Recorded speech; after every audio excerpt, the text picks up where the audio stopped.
Hello बच्चों, चलिए प्रश्न पढ़ते हैं। तत्व प्रकृति में किस रूप में पाए जाते हैं, इनको किस प्रकार वर्गीकृत किया जाता है, कुछ सामान्य अयस्कों तथा भारत में उनकी प्राप्ति के विषय में लिखिए। चलिए अब हम प्रश्न की मुख्य अवधारणा देख लेते हैं। तो यहाँ पर हमारे प्रश्न की अवधारणा क्या होगी? तत्व जो होते हैं प्रकृति में, तत्व प्रकृति में खनिजों के रूप में उपलब्ध होते हैं। खनिजों के रूप में उपलब्ध होते हैं। जो हमारे तत्व होते हैं वो प्रकृति में खनिजों के रूप में पाए जाते हैं। तत्वों के वर्गीकरण को हम दो अवस्थाओं में कर सकते हैं। तत्व को दो अवस्थाओं में हम वर्गीकृत कर सकते हैं।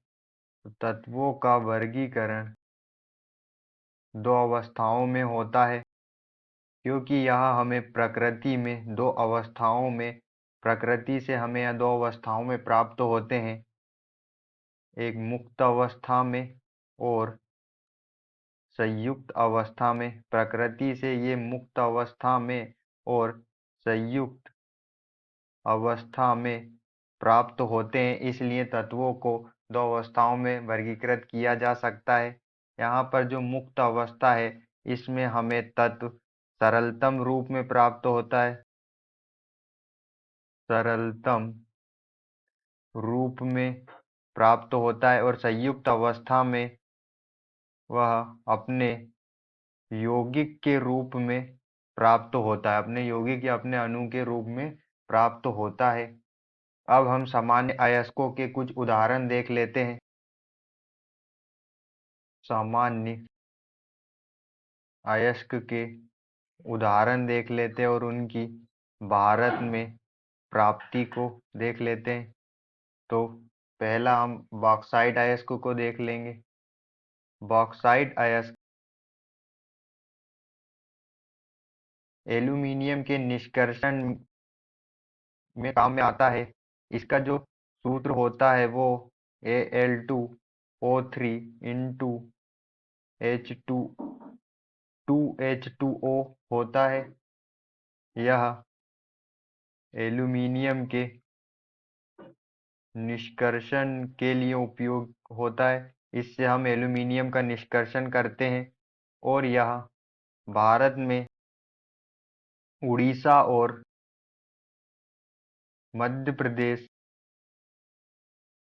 में पाया जाता है। उड़ीसा और मध्य प्रदेश में पाया जाता है। यह कई और स्थानों पे पाया जाता है, जैसे गुजरात आदि जगहों पर ये पाया जाता है। एल्यूमीनियम के निष्कर्षण के लिए हम बॉक्साइट के अयस्क का उपयोग करते हैं और यह उड़ीसा और मध्य प्रदेश में पाया जाता है। हम दूसरे अयस्क देख लेते हैं। गेलेना अयस्क। गेलेना अयस्क, इसका सूत्र होता है PbS लेड सल्फाइड। यह लेड Pb के निष्कर्षण, इससे हम Pb लेड का निष्कर्षण करते हैं और यह भारत में उड़ीसा में पाया जाता है और भी कई स्थानों पे पाया जाता है। उड़ीसा में भी यहाँ जो गेलेना अयस्क है PbS, यह पाया जाता है और यह लेड Pb के निष्कर्षण में हम इससे Pb लेड का निष्कर्षण करते हैं। आशा करते हैं आपको समझ में आया होगा। धन्यवाद।